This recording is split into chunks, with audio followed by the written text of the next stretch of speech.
بعده. اللهم صل وسلم وبارك وكرم على هذا النبي الكريم سيدنا وحبيبنا وشفيعنا ورسولنا ومولانا محمد صلى الله عليه وعلى آله وصحابته ومن تبعهم بإحسان إلى يوم الدين. وبعد. أيها الحاضرون, Bapak dan Ibu, saudaraku yang dimuliakan Allah Subhanahu wa taala.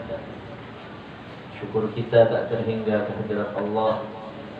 Syukur kita tak terbatas ke hadirat Allah yang menempatkan kita, yang menghadirkan kita, yang mendudukkan kita pada kesempatan kali ini bersama-sama kita memuliakan salah satu dari malam yang dimuliakan oleh Rasulullah sallallahu alaihi wasallam. Malam ini disebut sebagai malam yang paling mulia di antara malam yang lain oleh Rasulullah sallallahu alaihi wasallam.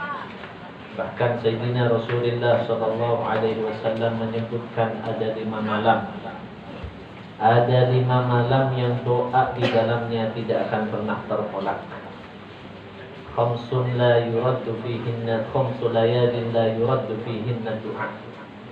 Ada 5 malam yang di 5 malam tersebut doa seorang hamba tidak pernah ditolak oleh Allah Subhanahu wa taala. Salah satunya adalah malam Jumat. Setiap malam kita bersimpuh insyaallah di hadapan Allah Subhanahu wa taala di malam yang mulia ini untuk melaksanakan salah satu salat, untuk melaksanakan salah satu ibadah sunnah yang betul-betul dianjurkan oleh Rasulullah sallallahu alaihi wasallam, yang betul-betul disunnahkan oleh Rasulullah sallallahu alaihi wasallam. Bahkan pesan beliau kepada paman beliau Sayyidina Abbas bin Abdul Muttalib, bahwa jika kita tidak mampu melaksanakan salat ini sebanyak 1 minggu 1 kali, maka laksanakanlah sebanyak 1 bulan 1 kali. Kalau masih tidak mampu, laksanakan 1 tahun 1 kali. Kalau masih tidak mampu, laksanakan sebanyak 1 kali minimal seumur hidup. Saking pentingnya ibadah sunnah ini.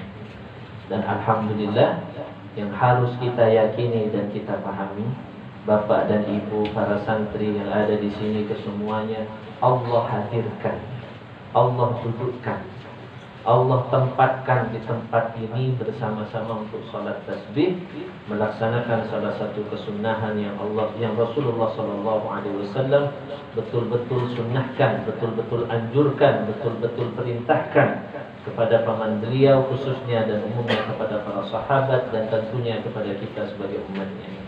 Semoga dengan kita dapat melaksanakan salat tasbih ini, Allah Subhanahu wa taala menjadikan wasilah salat tasbih ini sebagai pengangkat segala musibah kita, amin. Amin. Sebagai penghapus semua dosa-dosa kita, amin.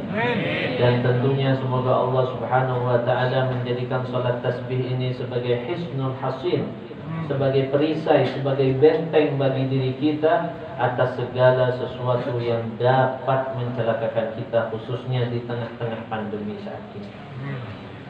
Ayyuhal hadirun rahimakumullah.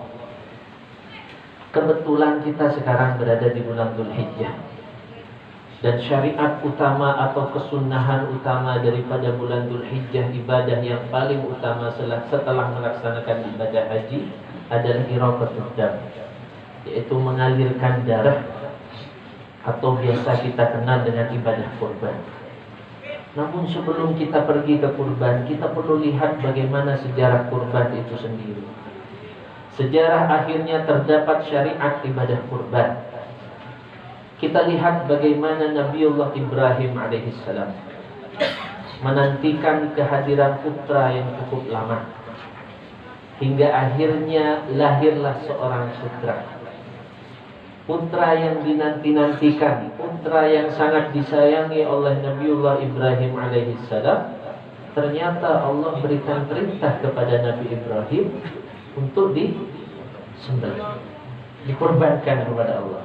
Jadi bukan disembelih, bukan sebatas disembelih, tapi disembelih itu persembahan kepada Allah.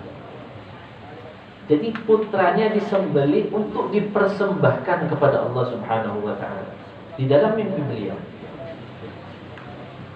Yang menarik, yang harusnya menjadi pelajaran bagi kita adalah Nabi Ibrahim ini menunggu putra lama.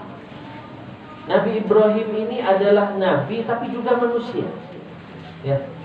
Juga manusia, yang mana karakter utama manusia Allah Subhanahu wa taala sebutkan, wa lanabluwannakum bisyai'in minal khaufi wal ju'i wa naqsin minal amwali wal anfusi wath thamarat wa basyiris sabirin. Manusia itu umumnya akan diuji oleh Allah dengan sesuatu yang betul-betul dia cintai dan dia butuhkan. Allah uji dengan rasa lapar. Kita banyak orang kafir karena lapar. Banyak orang murtad syirik karena lapar.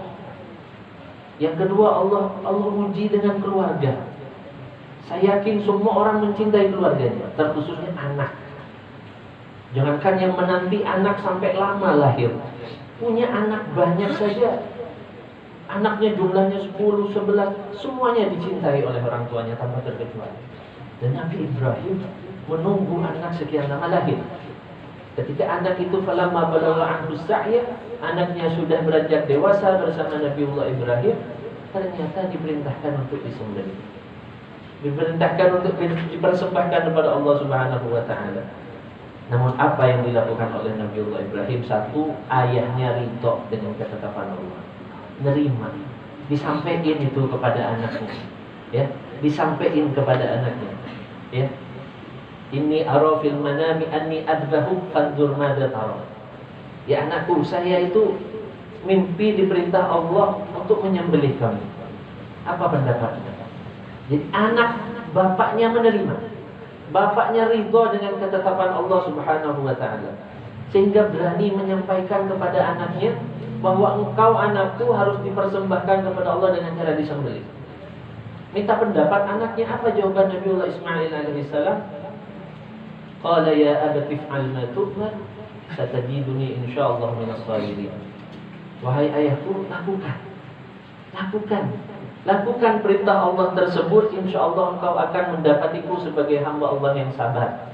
Anak bapaknya ridho, anaknya lebih ridho lagi. Anaknya lebih ridho lagi, percaya bahwa itu perintah Allah dan menerima semua yang ditetapkan oleh Allah Subhanahu wa taala. Akhirnya di ayat yang lain Allah Subhanahu wa taala menyebutkan bahwa orang yang berkurban itu bukan karena daging yang dia kurbankan, bukan karena hewan yang dia kurbankan. Walakin yanaluhu taqwa minkum. Tapi yang Allah dapatkan dari orang-orang yang berkurban adalah ketakwaan dan ridho, nerima atas apa yang Allah tetapkan, merupakan salah satu kriteria atau ciri-ciri orang yang bertakwa kepada Allah Subhanahu wa taala. Sama ya, bapak dan ibu sekalian, adik-adikku para santri sekalian, sama. Allah sekarang sedang menetapkan pandemi bagi seluruh umat manusia.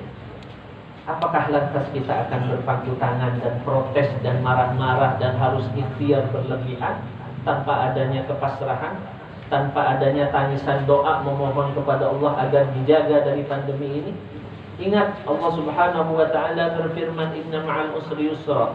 Tak ada kesusahan yang abadi dan tak ada kesenangan yang abadi. Kesusahan pasti akan diganti dengan kesenangan, kesenangan pun akan diganti oleh Allah sesekali dengan kesedihan. Sekarang kita sedang sedih, tapi ingat itu dari Allah. Ingat pandemi ini dari Allah Subhanahu wa taala. Yang membuat kita sakit Allah, yang menyembuhkan pun Allah Subhanahu wa taala. Maka dalam momentum pandemi seperti ini, berzikir jangan ditinggalkan. Nangis ke Allah jangan ditinggalkan. Masker oke, prokes oke, tapi munajat nangis kepada Allah lebih oke. Prokes ketat bagus, tapi harus ada yang lebih bagus, yaitu tangisan permohonan, tangisan munajat, tangisan perlindungan diri kepada Allah Subhanahu wa taala. Jangan sampai kita itu syirik kecil, menganggap bahwa kita bisa selamat dari semua penyakit, dari semua apa yang Allah Subhanahu wa taala tetapkan sebab usaha kita. Sebab usaha kita. Ini tanda-tanda syirik kecil. Kita bisa sukses, kita bisa mulia di dunia karena kita, karena usaha kita, karena jerih payah kita. Tidak ada bagian Allah dalam kesuksesan kamu tersebut. Jangan. Ini merupakan salah satu ciri syirik kecil. Percaya bahwa kita ini bisa menentukan segala sesuatu dalam kehidupan kita. Jangan. Baik buruk itu dari Allah. Salah satu rukun iman wa tu'minu bil qadar, kata Rasulullah ketika menjelaskan kepada malaikat Jibril. Malaikat Jibril mendatangi Rasulullah bertanya tentang iman. Apa yang dijawab oleh Rasulullah? Salah satunya wa tu'minu bil qadar khairihi wa syarrihi. Kamu harus beriman, kamu harus percaya terhadap ketetapan Allah, baiknya dan buruknya. Kalau kita merasa bahwa ketika diuji oleh Allah dengan pandemi ini buruk, itu dari Allah, bukan dari siapa-siapa, bukan dari asalnya, ya, bukan dari asalnya, dari negara yang pertama kali kena pandemi itu, bukan dari Allah. Sudah Allah Subhanahu wa taala tetapkan. Kita tanpa perlu menyalahkan siapapun. Maka sebagai ahli tauhid, sebagaimana guru kita, kiai kita terus mengajarkan kepada kita kedepankan munajat kepada Allah. Kita kedepankan meminta kepada Allah. Prokes bagus, prokes ketat bagus, tapi akan sangat memalukan di hadapan Allah kalau lebih ketat prokesnya daripada doanya kepada Allah, daripada tangisan istighfarnya kepada Allah, daripada tangisan tasbihnya kepada Allah Subhanahu wa taala. Ayyuhal hadirun rahimakumullah, barang siapa yang menyerahkan diri penuh kepada Allah, Allah jaga. Barang siapa yang menyerahkan diri secara penuh kepada Allah atas ikhtiar yang sudah dia lakukan, maka Allah Subhanahu wa taala akan memenuhi semua ikhtiar yang dia lakukan. Penutupnya itu adalah tawakal. Dan porsi tawakal harus lebih besar dari ikhtiar, bukan ikhtiarnya. Kata ulama, prosentasenya itu harus lebih besar tawakalnya dari ikhtiarnya. Kalau prosentase itu 100%, maka tawakalnya harus 60% setelah ikhtiar 40%. Karena terkadang apapun yang kita ikhtiari, apapun yang kita usahakan, jika tidak segaris dengan takdir Allah, nggak terjadi. Banyak itu, ya, banyak sudah contohnya, banyak sekali, contohnya sangat banyak. Ya. Kita sudah berusaha untuk melakukan sesuatu, punya hajat, ikhtiar atas hajat tersebut. Kita tawakal kepada Allah, nggak terjadi, nggak Allah kasih. Ini tentunya ada rahasia besar. Ada rahasia besar dari Allah Subhanahu wa taala. Ada rencana besar dari Allah Subhanahu wa taala, termasuk negara kita yang tercinta ini. Udah bukan waktunya saling menyalahkan. Udah bukan waktunya. Ledakan pandemi besar di Indonesia setelah Idul Fitri, setelah masa mudik, yang disalahin siapa? Rakyatnya. Yang disalahin rakyatnya. Sebabnya apa? Sebab mudik ini. Sebab mudik akhirnya ada lonjakan besar. Sebab mudik akhirnya ada lonjakan besar. Ada peningkatan orang yang terkontaminasi. Fokus untuk memperbaiki. Perbaiki dari diri masing-masing. Sebagaimana sabda Rasulullah SAW, "Qu anfusakum."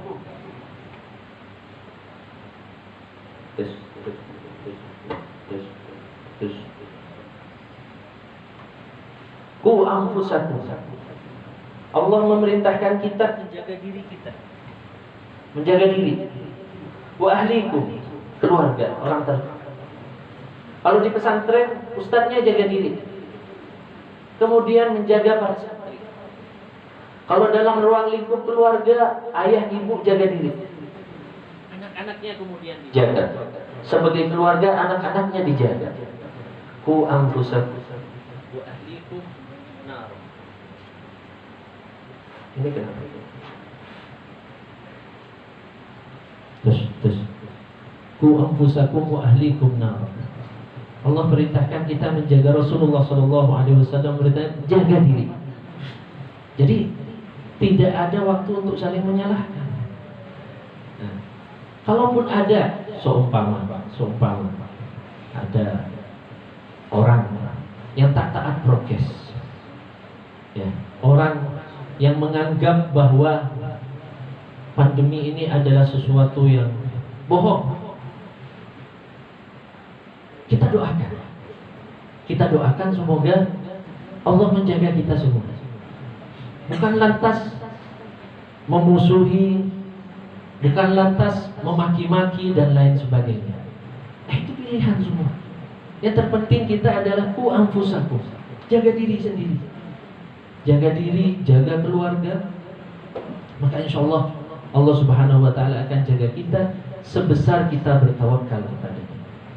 Maka dari itu, saudaraku yang dirahmati Allah Subhanahu wa Ta'ala, atas izin Allah juga, ya, bukti nyata izin Allah bahwa bapak dan ibu sholat tasbih ke sini itu karena Allah, bukan karena siapa-siapa. Allah yang menggerakkan, yang menghadirkan. Kita sempat libur 2 pertemuan, malam Jumat dan hari Minggu. Hari Minggu yang datang itu banyak.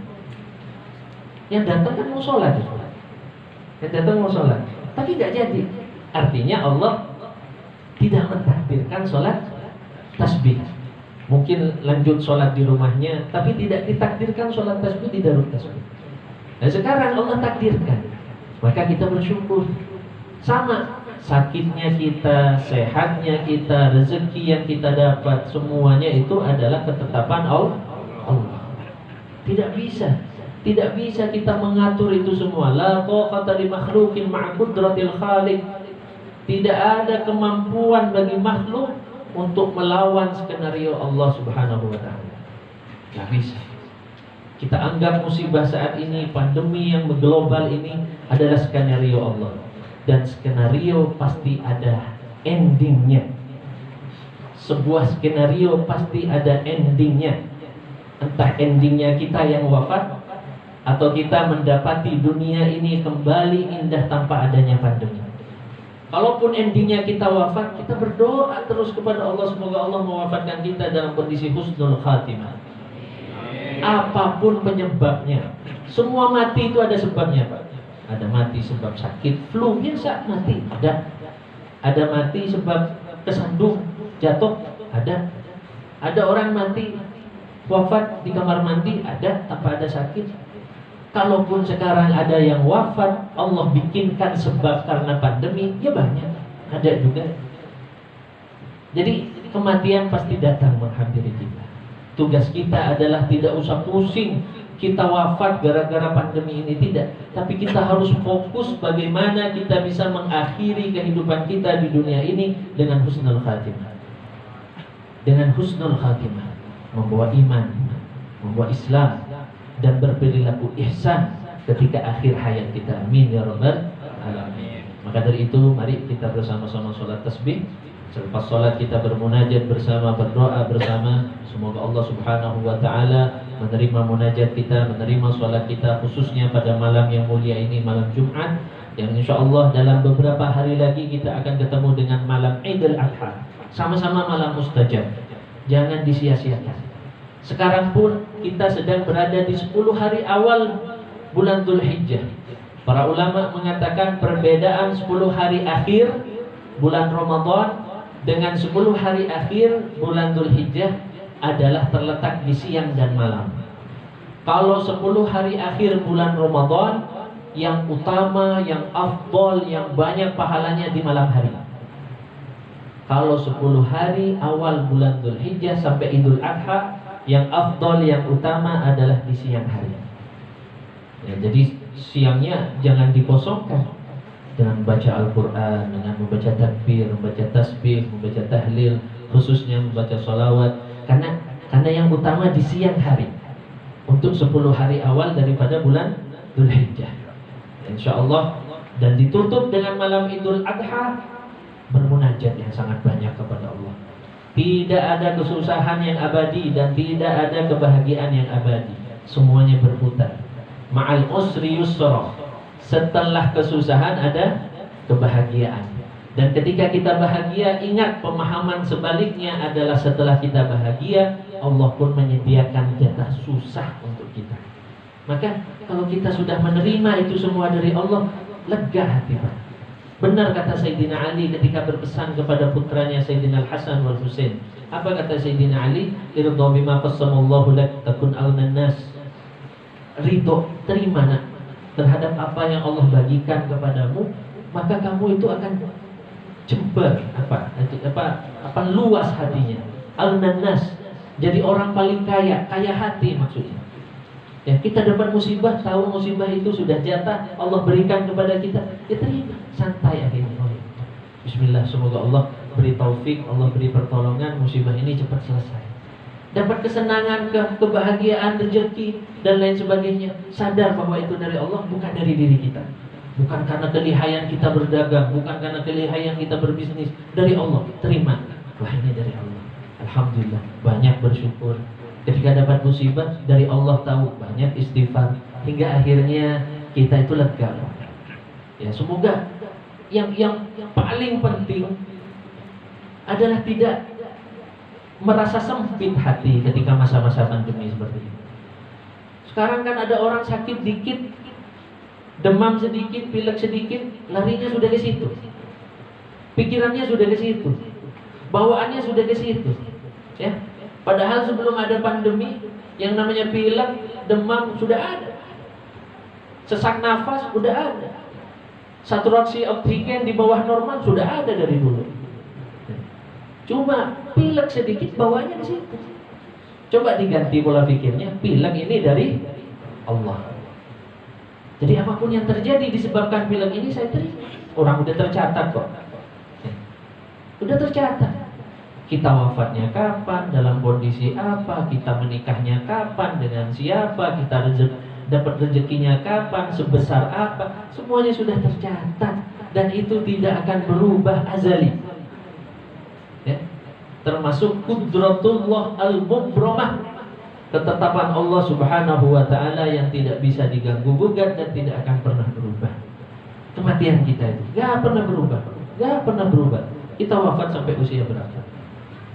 Ini ada kisah nyata di sebuah daerah, tanpa saya sebutkan daerah ini, kisah nyata ini. Ketika masa pandemi tiba, daerah ini ada bapak tua. Bapak tua ini sudah sepuh, kerjaannya tiap hari terkadang nyapu-nyapu di jalan, nyapu-nyapu di masjid, batuk-batuk terus. Bapak ini dari sebelum ada pandemi, sehingga ketika pandemi tiba, orang-orang akan mengira bapak ini yang kena dan mati dalam waktu dekat. Pandeminya udah mau 2 tahun, ya. Yang mati adalah yang muda-muda. Si bapak tua sepuh yang batuk-batuk sampai detik ini masih hidup segar. Nah, artinya apa? Tidak ada yang mengetahui kematian seseorang akan tiba, dan itu sudah ketetapan Allah Subhanahu, gak akan berubah. Mari kita sholat tasbih bersama-sama.